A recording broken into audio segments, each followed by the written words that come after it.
Hi guys, welcome to cinema facts. ನಾನಿವತ್ತು ಒಂದು different ಆಗಿರೋ ಹಾರರ್ ಕಮ್ ಮಿಸ್ಟ್ರಿ ಥ್ರಿಲ್ಲರ್ ಮೂವಿಯನ್ನ ಎಕ್ಸ್ಪ್ಲೈನ್ ಮಾಡ್ತಾ ಇದ್ದೀನಿ. ಈ ಚಿತ್ರದ ಹೀರೋ ಒಂದು ಆರ್ಫನೇಜ್ ನಲ್ಲಿ ಬೆಳೆದಿರ್ತಾನೆ. ಅವನು ಬೆಳೆದು ದೊಡ್ಡವನಾದ್ಮೇಲೆ ಒಂದು ವೇಳೆ ನನ್ನ ಫ್ಯಾಮಿಲಿಯವರು ಯಾರಾದ್ರೂ ಜೀವಂತವಾಗಿ ಇದ್ರೆ ಅಂತ ತುಂಬಾ ಎಕ್ಸೈಟಿಂಗ್ ಆಗಿ ಬಯೋಲಾಜಿಕಲ್ ಪೇರೆಂಟ್ಸ್ ನ ಹುಡುಕ್ತಾ ಇರುವಾಗ್ಲೇ ಮಾರ್ಕೆಟ್ ನಲ್ಲಿ ಒಂದು ಹೊಸ ಡಿವೈಸ್ ನ ಪರಿಚಯ ಮಾಡ್ತಾರೆ. ಅದರಲ್ಲಿ ನಮ್ಮ ಒಂದು ಡ್ರಾಪ್ ರಕ್ತ ಹಾಕಿದ್ರೆ ಸಾಕು, ನಮ್ಮ ರಕ್ತದಲ್ಲಿ DNA ಇರುತ್ತೆ ಅಲ್ವಾ, ಸೇಮ್ DNA ಮ್ಯಾಚಿಂಗ್ ನಲ್ಲಿ ಯಾರಾದ್ರೂ ಇದ್ರೆ ಆ ಆಪ್ ನಮ್ಗೆ ತೋರಿಸುತ್ತೆ. ಹೀಗೆ ತಮಾಷೆಗೆ ಅಂತ ಆ ಆಪ್ ನ ಯೂಸ್ ಮಾಡಿದಾಗ ಬೇರೆ ಕಂಟ್ರಿಯಲ್ಲಿ ಕಾಡಿನ ಮಧ್ಯಭಾಗದಲ್ಲಿ ಒಂದು ಅರಮನೆಯಲ್ಲಿ ಇವ್ರ ಫ್ಯಾಮಿಲಿಯವರು ಜೀವಂತವಾಗಿ ಇದ್ದಾರೆ ಅಂತ ಹೀರೋಗೆ ಗೊತ್ತಾಗುತ್ತೆ. ಗರ್ಲ್ ಫ್ರೆಂಡ್ ಜೊತೆ ಅರಮನೆಗೆ ಬರ್ತಾನೆ. ಅಮ್ಮ ಅಣ್ಣನ ನೋಡ್ತೀನಿ ಅನ್ನೋ ಖುಷಿಯಲ್ಲೇ ಬರ್ತಾನೆ. ಇಲ್ಲಿಗೆ ಬಂದ ಮೇಲೆ ತುಂಬಾನೇ ಘೋರ ಘಟನೆಗಳು ನಡೆಯೋದಕ್ಕೆ ಶುರುವಾಗುತ್ತೆ. ಅಲ್ಲಿಗೆ ಹೋದ ಹೀರೋ ಹಾಗೂ ಅವನ್ ಗರ್ಲ್ ಫ್ರೆಂಡ್ಗೆ ಏನಾಯ್ತು ಅನ್ನೋ ಕಥೆಯನ್ನ ತುಂಬಾ ಸಸ್ಪೆನ್ಸ್ಫುಲ್ ಆಗಿ ಹೇಳಿದ ಚಿತ್ರನೇ ಅಮಿಲಿಯಸ್ ಚಿಲ್ಡ್ರನ್. 2023ರಲ್ಲಿ ರಿಲೀಸ್ ಆಗಿದ್ದ ಪೋರ್ಚುಗೀಸ್ ಹಾರರ್ ಥ್ರಿಲ್ಲರ್ ಚಿತ್ರ. ಮೂವಿ ಸ್ಟಾರ್ಟಿಂಗ್ ನಲ್ಲಿ ಪೋರ್ಚುಗೀಸ್ ನಲ್ಲಿ ಇರುವ ಹಳೆಯ ಅರಮನೆ ತೋರಿಸ್ತಾರೆ. ಕಾಡಿನ ಮಧ್ಯಭಾಗದಲ್ಲಿ ಇದೆ. ಆ ಅರಮನೆಯಲ್ಲಿ ಒಬ್ರು ತಾಯಿ ತನ್ನ ಮಗುವಿಗೋಸ್ಕರ ಹಾಲಿನಲ್ಲಿ ಏನೋ ಔಷಧಿ ಮಿಕ್ಸ್ ಮಾಡಿ ಅದನ್ನ ಆ ಮಗುವಿಗೆ ಕೊಟ್ಟು ಬೆಡ್ರೂಮ್ ನಲ್ಲಿ ಮಲಗಿಸೋಣ ಅಂತ ಎತ್ಕೊಂಡು ಹೋಗ್ತಾ ಇದ್ದಾರೆ. ಹೋಗೋ ದಾರಿಯಲ್ಲಿ ಇನ್ನೊಂದು ಮಗು ಆಟ ಆಡ್ತಿದೆ. ಸೊ ಇವ್ರಿಗೆ ಟ್ವಿನ್ಸ್. ಈ ಮಗುನ ಮಲಗಿಸಿ ನಂತರ ಇನ್ನೊಂದು ಮಗು ಹತ್ರ ಬರ್ತೀನಿ ಅಂತ ಬೆಡ್ರೂಮ್ಗೆ ಹೋಗ್ತಾರೆ. ಈಗ ಅರಮನೆ ಒಳಗಡೆ ಯಾರು ಇಬ್ರು ಸ್ಟ್ರೇಂಜರ್ಸ್ ಕತ್ತಿ ಸಮೇತ ಬರ್ತಾರೆ. ಅದರಲ್ಲಿ ಕೆಳಗಡೆ ಮಲಗಿದ್ದ ಮಗುನ ಒಬ್ರು ಲೇಡಿ ಎತ್ಕೊಂಡು ಮನೆಯಿಂದ ಹೊರಗಡೆ ಓಡ್ ಬರ್ತಾರೆ. ಕಾರಿನೊಳಗಡೆ ಬಂದು ಕೂತ್ಕೊಳ್ತಾರೆ. ಇನ್ನೊಬ್ಬ ಸ್ಟ್ರೇಂಜರ್ ಆ ತಾಯಿ ಹತ್ರ ಇದ್ದ ಮಗುನ ಕೂಡ ಕಿತ್ಕೋಬೇಕು ಅಂತ ಬೆಡ್ರೂಮ್ ಕಡೆ ಹೋಗ್ತಾ ಇದ್ದಾನೆ.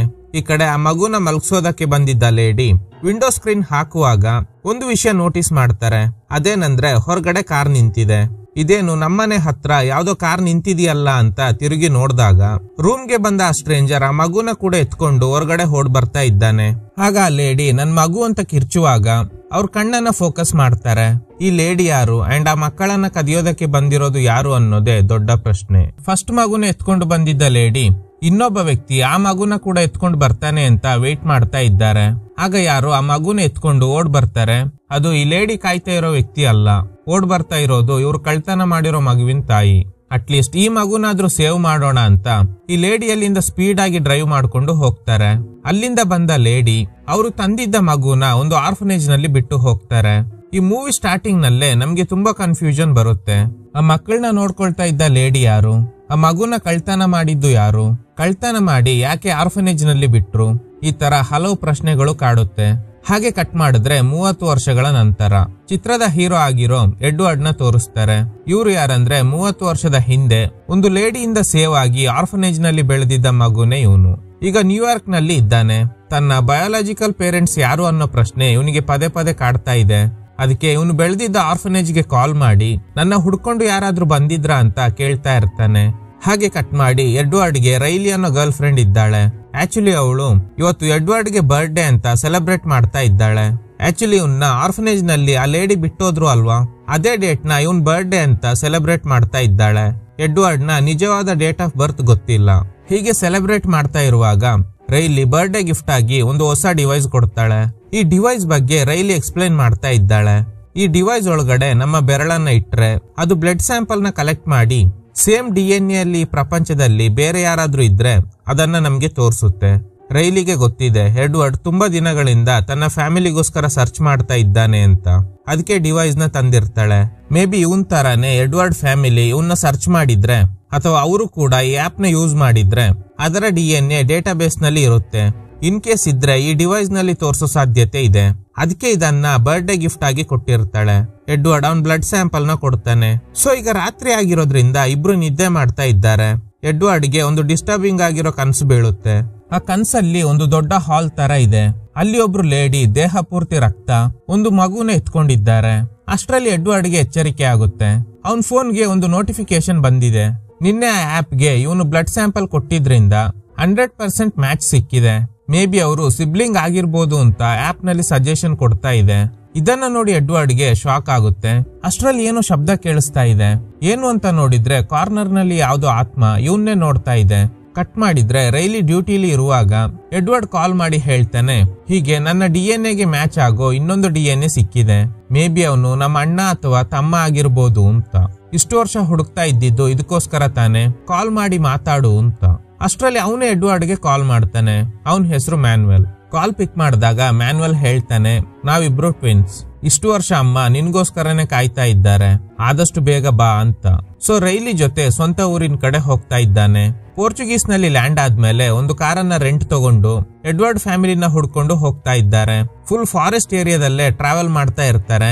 ಸೊ ಎಷ್ಟೇ ಟ್ರಾವೆಲ್ ಮಾಡಿದ್ರು ಡೆಸ್ಟಿನೇಷನ್ ರೀಚ್ ಆಗಿಲ್ಲ. ಡೌಟ್ ಬಂದು ರೋಡ್ ಸೈಡ್ ನಲ್ಲಿ ಇರುವ ಅಂಗಡಿಗೆ ಹೋಗಿ ಆ ಮನೆ ಫೋಟೋ ತೋರಿಸಿ ಈ ಮನೆ ಎಲ್ಲಿದೆ ಅಂತ ಕೇಳ್ತಾಳೆ. ಆ ಮನೆ ನೋಡಿದ ತಕ್ಷಣ ಇವರು ಅಮೇಲಿಯಾ ಮನೆ ಹುಡ್ಕೊಂಡು ಬಂದಿದ್ದಾರೆ ಅನ್ನೋದು ಕನ್ಫರ್ಮ್ ಆಗುತ್ತೆ. ಈ ವಿಷಯನ ಅವ್ರ ಹಸ್ಬೆಂಡ್ಗೆ ಹೇಳಿದಾಗ ಅವ್ರಿಗೆ ತುಂಬಾ ಕೋಪ ಬರುತ್ತೆ. ಫಸ್ಟ್ ಇಲ್ಲಿಂದ ಹೋಗಿ ಅಂತ. ಅಡ್ರೆಸ್ ಕೇಳಿದಕ್ಕೆ ಯಾಕೆ ಹೀಗೆ ಬಿಹೇವ್ ಮಾಡ್ತಿದ್ದಾರೆ ಅಂತ ರೈಲಿಗೆ ಒಂದು ಅರ್ಥ ಆಗ್ತಿಲ್ಲ. ಕಾರ್ ಒಳಗಡೆ ಬಂದು ಕೂತ್ಕೊಳ್ತಾಳೆ. ಫೈನಲಿ ಆ ಮನೆನ ಕಂಡು ಹಿಡಿದು ಅಲ್ಲಿಗೆ ಬರ್ತಾರೆ. ಆ ಮನೆ ಯಾವ್ದು ಗೊತ್ತಾ? ಮೂವಿ ಸ್ಟಾರ್ಟಿಂಗ್ ನಲ್ಲಿ ಒಂದು ಅರಮನೆಯಿಂದ ಒಂದು ಮಗುನ ಕಳ್ತನ ಮಾಡಿ ಎತ್ಕೊಂಡು ಹೋಗಿರ್ತಾರೆ ಅಲ್ವಾ, ಆ ಮನೆ ಇದೆ. ಇವ್ರನ್ನ ರಿಸೀವ್ ಮಾಡೋದಕ್ಕೆ ಮನೆ ಒಳಗಿನಿಂದ ಮ್ಯಾನ್ಯುಯಲ್ ಬರ್ತಾನೆ. ಅವನು ನೋಡೋದಕ್ಕೆ ಎಡ್ವರ್ಡ್ ತರಾನೇ ಇದ್ದಾನೆ. ಸೊ ಇಬ್ರು ಟ್ವಿನ್ಸ್. ಎಡ್ವರ್ಡ್ ನ ನೋಡಿ ಮ್ಯಾನ್ಯುಯಲ್ಗೆ ತುಂಬಾ ಖುಷಿ ಆಗುತ್ತೆ. ನಂತರ ಮನೆ ಒಳಗಡೆ ಕರ್ಕೊಂಡು ಹೋಗಿ ಸುತ್ತಾಡಿಸ್ತಾನೆ. ಅದು ತುಂಬಾ ಹಳೆಯ ಅರಮನೆ. ಅಲ್ಲಿ ಎಡ್ವರ್ಡ್ ನ ತಾಯಿ ಫೋಟೋ ಇದೆ. ಅದೇ ಮನೆಯಲ್ಲಿ 18th ಸೆಂಚುರಿಯ ಒಂದು ಪೇಂಟಿಂಗ್ ಇದೆ. ಅದನ್ನ ರೈಲಿ ನೋಟಿಸ್ ಮಾಡ್ತಾಳೆ. ಆ ಲೇಡಿಯ ಮುಖ ಈಗ ಎಡ್ವರ್ಡ್ ಅವ್ರ ತಾಯಿ ಫೋಟೋ ಇದೆ ಅಲ್ವಾ, ಅವ್ರ ಮುಖದ ತರಾನೇ ಇದೆ. ಅಮ್ಮ ಎಲ್ಲಿ ಅಂತ ಎಡ್ವರ್ಡ್ ಕೇಳ್ತಾನೆ. ಅವರು ರೆಸ್ಟ್ ಮಾಡ್ತಾ ಇದ್ದಾರೆ. ಅವ್ರಿಗೆ ಎಚ್ಚರಿಕೆ ಆದ್ಮೇಲೆ ಕರ್ಕೊಂಡು ಹೋಗ್ತೀನಿ ಅಂತ. ಕಟ್ ಮಾಡಿದ್ರೆ ಬೆಳಗಿನ ಜಾವ 3 ಗಂಟೆ. ಮ್ಯಾನ್ಯುಯಲ್ ಬಂದು ಬಾ ಅಮ್ಮ ನಿನ್ನ ನೋಡ್ಬೇಕಂತೆ ಅಂತ. ಎಡ್ವರ್ಡ್ ಕೂಡ ಹೋಗ್ತಾನೆ. ಅಲ್ಲೋಗಿ ನೋಡಿದ್ರೆ ಅವರಿಗೆ ತುಂಬಾ ವಯಸ್ಸಾಗಿದೆ. 30 ವರ್ಷದ ಹಿಂದೆ ಕಾಣೆಯಾಗಿದ್ದ ಮಗು ಈಗ ಅವನ್ನ ನೋಡಿ ಎಮೋಷನಲ್ ಆಗಿ ಅಳ್ತಾ ಇದ್ದಾರೆ. ನಿನ್ಗೋಸ್ಕರನೇ ಇಷ್ಟು ವರ್ಷ ಕಾಯ್ತಾ ಇದ್ದೆ ಅಂತ. ಎಡ್ವರ್ಡ್ ಫುಲ್ ಹ್ಯಾಪಿ ಆಗಿ ಇದ್ದಾನೆ. ರೈಲಿ ಹತ್ರ ನಡೆದ ವಿಷಯ ಹೇಳ್ತಾನೆ. ತಾಯಿನ ನೋಡಿ ತುಂಬಾ ಖುಷಿ ಆಯ್ತು ಅಂತ. ರೈಲಿ ಆ ಮನೆಯಲ್ಲಿರುವ ಪಕ್ಷಿಗಳನ್ನ ನೋಡಿ ಚಿತ್ರ ಬಿಡಿಸ್ತಾ ಇದ್ದಾಳೆ. ಆಗ್ಲೇ ಎಡ್ವರ್ಡ್ ಅವ್ರ ತಾಯಿ ಬರ್ತಾರೆ. ಫಸ್ಟ್ ಟೈಮ್ ಇವ್ರನ್ನ ನೋಡಿದ್ರಿಂದ ರೈಲಿಗೆ ಶಾಕ್ ಆಗುತ್ತೆ. ನನ್ಗೂ ಡ್ರಾಯಿಂಗ್ಸ್ ಅಂದ್ರೆ ಇಷ್ಟ, ಒಂದಿನ ನನ್ನ ಕೂಡ ಡ್ರಾಯಿಂಗ್ ಮಾಡು ಅಂತ. ಈ ಮನೆ ತುಂಬಾ ಹಳೇದು ಅನ್ಸುತ್ತೆ, ಒಂದು 150 ವರ್ಷ ಹಿಂದೆ ಕಟ್ಟಿರೋದಾ ಅಂತ. ಹೌದು ಅಂತ ಹೇಳಿ ವಿಚಿತ್ರವಾಗಿ ಮಾತಾಡೋದಕ್ಕೆ ಶುರು ಮಾಡ್ತಾರೆ. ಈ ಕಾಲ ಇದೆಯಲ್ಲ, ಅದು ಯಾರಿಗೋಸ್ಕರನು ವೇಟ್ ಮಾಡಲ್ಲ. ಅದೊಂದು ಮ್ಯಾಜಿಕ್, ನಿಧಾನವಾಗಿ ನಮ್ಮನ್ನ ತಿನ್ನೋಕೆ ಶುರು ಮಾಡುತ್ತೆ ಅಂತ. ಸೊ ಇದನ್ನ ಕೇಳಿ ಅನ್ಕಂಫರ್ಟೇಬಲ್ ಫೀಲ್ ಆಗಿದ್ರಿಂದ ರೈಲಿ ಅಲ್ಲಿಂದ ಎದ್ದು ಹೋಗ್ತಾಳೆ. ಆಗ ಇವರು ನಿನ್ ಲಿಪ್ಸ್ ತುಂಬಾ ಚೆನ್ನಾಗಿದೆ ಅಂತ ಹೇಳ್ತಾರೆ. ಕಟ್ ಮಾಡಿದ್ರೆ ರಾತ್ರಿ ಆಗಿದೆ. ರೆಸ್ಟ್ ರೂಮ್ಗೆ ಹೋಗಿ ರಿಟರ್ನ್ ಬರುವಾಗ ಎಡ್ವರ್ಡ್ ನ ತಾಯಿ ರೂಮ್ ನಲ್ಲಿ ಮ್ಯಾನ್ಯುಯಲ್ ಜೊತೆ ಮಾತಾಡ್ತಾ ಇರೋ ಶಬ್ದ ಕೇಳಿಸುತ್ತೆ. ಅವರು ಪೋರ್ಚುಗೀಸ್ ನಲ್ಲೇ ಮಾತಾಡ್ತಾ ಇದ್ದಾರೆ. ತಕ್ಷಣ ರೈಲಿ ಟ್ರಾನ್ಸ್ಲೇಟರ್ ಆನ್ ಮಾಡಿ ಅವ್ರು ಏನ್ ಮಾತಾಡ್ತಾರೆ ಅಂತ ಚೆಕ್ ಮಾಡ್ತಾಳೆ. ಇವರಿಬ್ರು ಅಮ್ಮ ಮಗ ಮಾತಾಡೋ ತರ ಮಾತಾಡದೆ ಮಗು ಮಾಡ್ಕೊಳ್ಳೋದಕ್ಕೋಸ್ಕರನೇ ಆಯ್ಕೆ ಆದವನು. ಇನ್ಮುಂದೆ ನನ್ನಿಂದ ಸುಮ್ನೆ ಇರೋದಕ್ಕೆ ಆಗಲ್ಲ, ನನ್ಗೆ ಮತ್ತೆ ಯೌವನ ಬೇಕು ಅಂತ ಮತ್ತೆ ಏನು ಮಾತಾಡ್ತಾರೆ. ಅದು ಟ್ರಾನ್ಸ್ಲೇಟ್ ಆಗ್ಲಿ ಅಂತ ವೇಟ್ ಮಾಡ್ತಾ ಇರುವಾಗ ಅವಳು ನಾವು ಮಾತಾಡ್ತಿರೋದನ್ನ ಕೇಳಿಸ್ಕೊಳ್ತಾ ಇದ್ದಾಳೆ ಅಂತ. ಇದನ್ನ ಕೇಳಿ ಗಾಬರಿಯಾಗಿದ್ದ ರೈಲಿ ಫೋನ್ ಆಫ್ ಮಾಡಿ ಅವಳ ರೂಮ್ಗೆ ಬರ್ತಾಳೆ. ಎಡ್ವರ್ಡ್ ಹತ್ರ ನಿಮ್ ತಾಯಿ ಹಾಗೂ ಅಣ್ಣ ಒಂದೇ ಬೆಡ್ ನಲ್ಲಿ ಮಲಗಿದ್ದಾರೆ.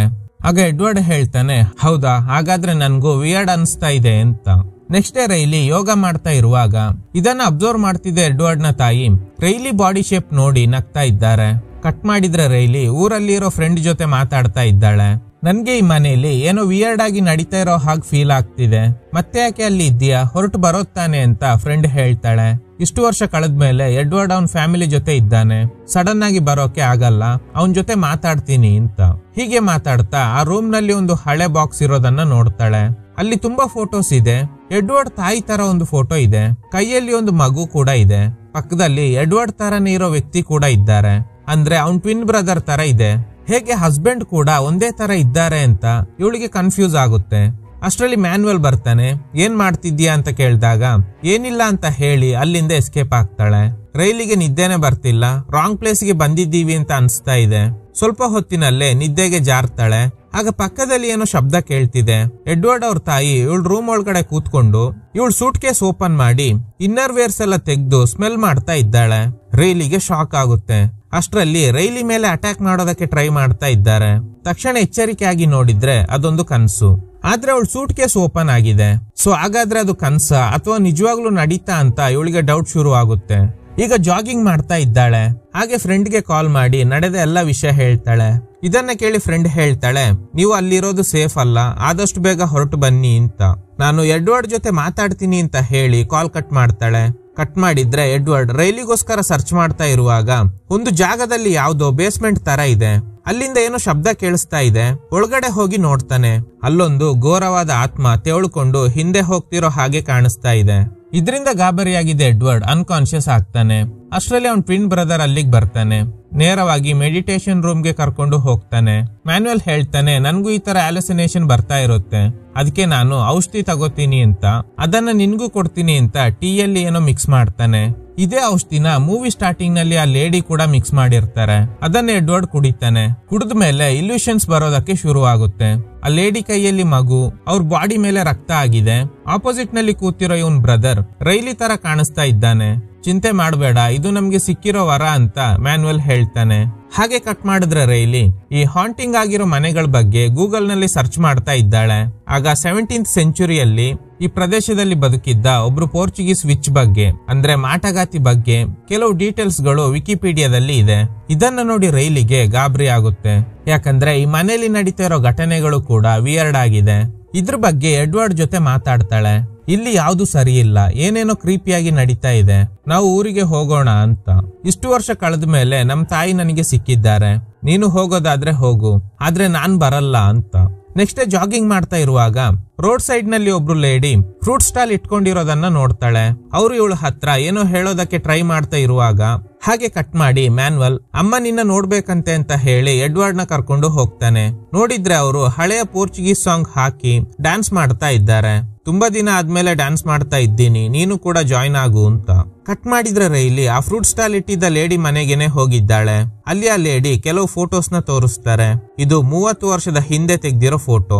ಆ ಫೋಟೋ ನೋಡಿದ್ರೆ ಈಗ ಎಡ್ವರ್ಡ್ ನ ಟ್ವಿನ್ ಬ್ರದರ್ ಆಗಿರೋ ಮ್ಯಾನ್ಯುಯಲ್ ತರಾನೇ ಒಬ್ರು ಇದ್ದಾರೆ. ಇದು ಮ್ಯಾನ್ಯುಯಲ್ ತಾನೆ? ಪಕ್ಕದಲ್ಲಿ ಇರೋ ಹುಡುಗಿ ಯಾರು ಅಂತ ಕೇಳ್ತಾಳೆ.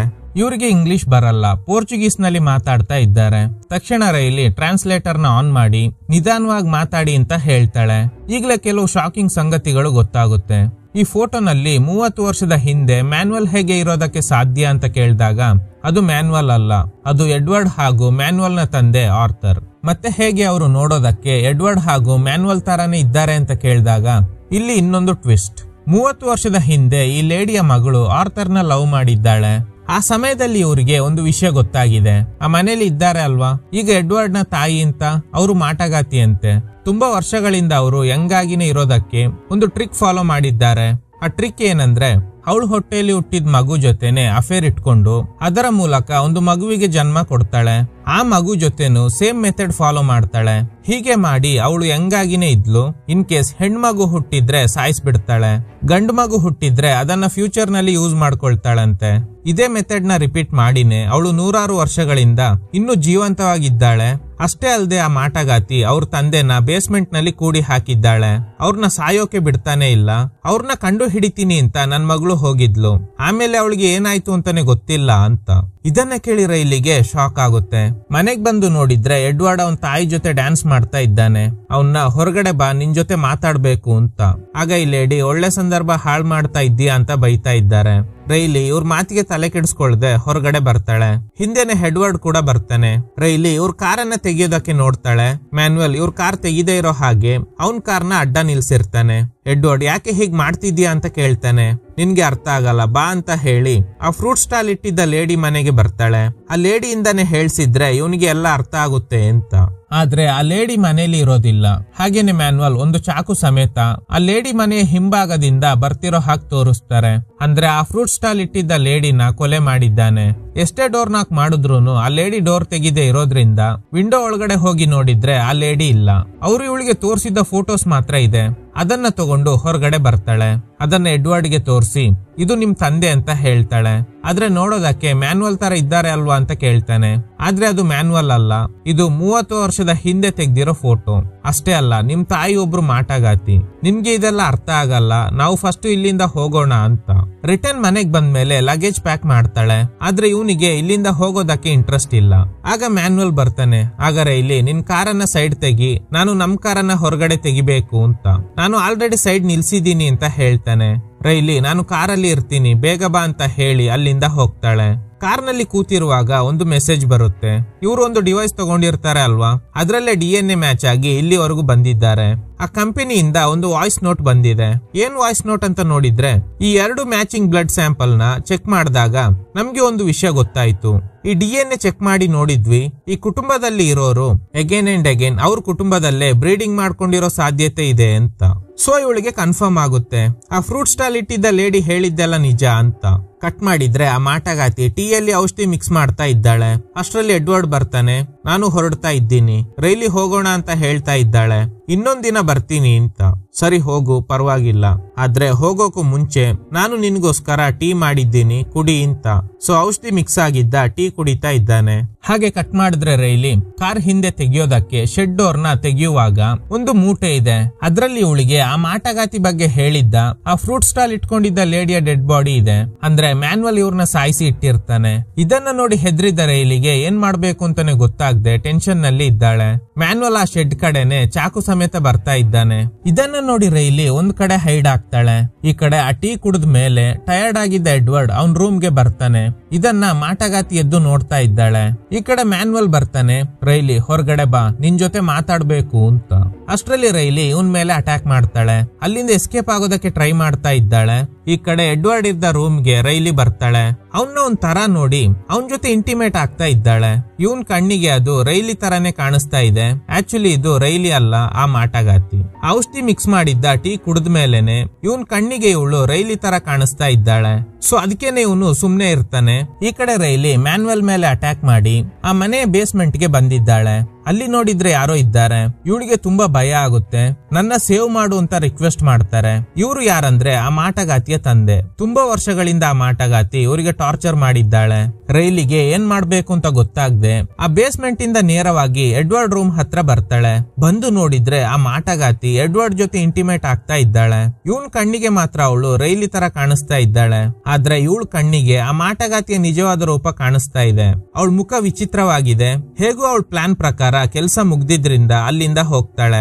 ಗಾಬರಿಯಾಗಿದ್ದ ರೈಲಿ ಹೇಗಾದ್ರೂ ಇಲ್ಲಿಂದ ಎಸ್ಕೇಪ್ ಆಗ್ಬೇಕು ಅಂತ ಎಡ್ವರ್ಡ್ ನ ಕರ್ಕೊಂಡು ಹೋಗುವಾಗ ಅಲ್ಲಿಗೆ ಮ್ಯಾನ್ವಲ್ ಬರ್ತಾನೆ. ಕೈಯಲ್ಲಿದ್ದ ಸುತ್ತಿಗೆಯಿಂದ ಅವನಿಗೆ ಹೊಡಿತಾಳೆ. ಅವನು ಮಹಡಿಯಿಂದ ಕೆಳಗಡೆ ಬಿದ್ದೋಗ್ತಾನೆ. ಇದನ್ನ ನೋಡಿ ಆ ಮಾಟಗಾತಿ ಕಿರ್ಚ್ಕೊಂಡು ಓಡ್ ಬರ್ತಾಳೆ. ಓಡ್ ಬಂದು ರೈಲಿ ಮೇಲೆ ಅಟ್ಯಾಕ್ ಮಾಡ್ತಾಳೆ. ಅಷ್ಟರಲ್ಲಿ ಬೇಸ್ಮೆಂಟ್ ಇಂದ ಹೊರಗಡೆ ಬಂದಿದ್ದ ಆ ಮಾಟಗಾತಿಯ ತಂದೆ ಅವಳ ಮೇಲೆನೆ ಅಟ್ಯಾಕ್ ಮಾಡ್ತಾ ಇದ್ದಾರೆ. ಇಷ್ಟು ವರ್ಷ ಅವ್ರನ್ನ ಕೂಡಿ ಹಾಕಿ ಟಾರ್ಚರ್ ಮಾಡ್ತಾ ಇದ್ಲು. ಈಗ ರೈಲಿ ಆ ಬೇಸ್ಮೆಂಟ್ ಇಂದ ಹೊರಗಡೆ ಬರುವಾಗ ಹಿಂದೆನೆ ಬಂದಿರ್ತಾರೆ. ಈಗ ಇಬ್ಬರ ನಡುವೆ ಫೈಟ್ ನಡೀತಾ ಇದೆ. ಈ ಗ್ಯಾಪ್ ನಲ್ಲಿ ರೈಲಿ ಎಡ್ವರ್ಡ್ ನ ಕರ್ಕೊಂಡು ಹೊರಗಡೆ ಬರ್ತಾಳೆ. ಈಗ ಸತ್ತು ಬಿದ್ದಿರೋ ಮ್ಯಾನ್ವಲ್ ನ ತೋರಿಸ್ತಾರೆ. ಈ ಚಿತ್ರದಲ್ಲಿ ಒಂದು ಬೇಸಿಕ್ ಲಾಜಿಕ್ ಮಿಸ್ ಹೊಡೆಯುತ್ತೆ. ಈ ಲೇಡಿ ಒಬ್ರು ಮಾಟಗಾತಿ. ಅವರಿಗೆ ಹುಟ್ಟಿದ ಮಕ್ಕಳ ಜೊತೆನೆ ಇಂಟಿಮೇಟ್ ಆಗಿ ಅದರಿಂದ ಮಗುವಿಗೆ ಜನ್ಮ ಕೊಡ್ತಾರೆ. ಆ ಮಗು ಹುಟ್ಟಿದ ತಕ್ಷಣ ಇವರು ಹೆಂಗಾಗ್ಬಿಡ್ತಾರೆ. ಹೀಗಿರುವಾಗ ಮ್ಯಾನ್ವಲ್ ಇದ್ದಾನೆ ತಾನೆ, ಅವನ್ನ ಯೂಸ್ ಮಾಡ್ಕೊಂಡು ಇವರು ಹೆಂಗಾಗಿ ಇರ್ಬೋದಿತ್ತು ಅಂತ ಅನ್ಸುತ್ತೆ. ಅಲ್ಲೇ ಒಂದು ಟ್ವಿಸ್ಟ್ ಏನಂದ್ರೆ ಮ್ಯಾನ್ವಲ್ ಇಂದ ಮಗುಗೆ ಜನ್ಮ ಕೊಡೋ ಶಕ್ತಿ ಇಲ್ಲ. ಅದ್ರಿಂದಾನೇ ಇವರು ಮುದುಕಿಯಾಗಿ ಇರ್ತಾರೆ. ಅದಕ್ಕೆ ಇವರು ಒಂದು ಸೀನ್ ನಲ್ಲಿ ಇದ್ರ ಬಗ್ಗೆನೆ ಡಿಸ್ಕಸ್ ಮಾಡಿರ್ತಾರೆ. ಅದಕ್ಕೆ ಎಡ್ವರ್ಡ್ ಬಂದಾಗ ನಿನ್ಗೋಸ್ಕರನೇ ಕಾಯ್ತಾ ಇದ್ದೆ ಅಂತ ಹೇಳಿರ್ತಾರೆ. ಈ ಮುದುಕಿ ಪ್ಲಾನ್ ಏನಂದ್ರೆ ಮಗು ಪಡ್ಕೊಂಡು ಹೆಂಗಾಗಿ ಮ್ಯಾನ್ವಲ್ ಜೊತೆ ಹ್ಯಾಪಿಯಾಗಿ ಇರ್ಬೇಕು ಅಂತ ಅದ್ರ ಬಗ್ಗೆನೆ ಯೋಚನೆ ಮಾಡ್ತಾ ಇದ್ದಾರೆ. ಒಂದು ತೊಟ್ಲಲ್ಲಿ ಮಗು, ಇವರು ಹೆಂಗಾಗಿ ಇದ್ದಾರೆ, ಮ್ಯಾನ್ವಲ್ ಜೊತೆ ಡ್ಯಾನ್ಸ್ ಮಾಡ್ತಾ ಇರೋ ಹಾಗೆ ಯೋಚನೆ ಮಾಡ್ತಾ ಇದ್ದಾರೆ. ಹೀಗೆ ಯೋಚನೆ ಮಾಡ್ತಾ ಸತ್ ಹೋಗ್ತಾರೆ. ಈ ಕಡೆ ರೈಲಿ ಎಡ್ವರ್ಡ್ ನ ಕರ್ಕೊಂಡು ಅಲ್ಲಿಂದ ಎಸ್ಕೇಪ್ ಆಗ್ತಾಳೆ. ಇದ್ರೊಂದಿಗೆ ಈ ಚಿತ್ರ ಎಂಡ್ ಆಗುತ್ತೆ. Okay guys, thanks for watching. ಈ ತರದ ಥ್ರಿಲ್ಲಿಂಗ್ ವಿಡಿಯೋಗಳಿಗಾಗಿ ನಮ್ಮ ಸಿನಿಮಾ ಫ್ಯಾಕ್ಟ್ ಚಾನಲ್ ನ ತಪ್ಪದೆ ಸಬ್ಸ್ಕ್ರೈಬ್ ಮಾಡಿ. ಪಕ್ಕದಲ್ಲಿರೋ ಬೆಲ್ ಐಕಾನ್ ನ ಪ್ರೆಸ್ ಮಾಡಿ ಆಲ್ ನೋಟಿಫಿಕೇಶನ್ ಗಳನ್ನ ಆನ್ ಮಾಡಿ ಇಟ್ಕೊಳ್ಳಿ.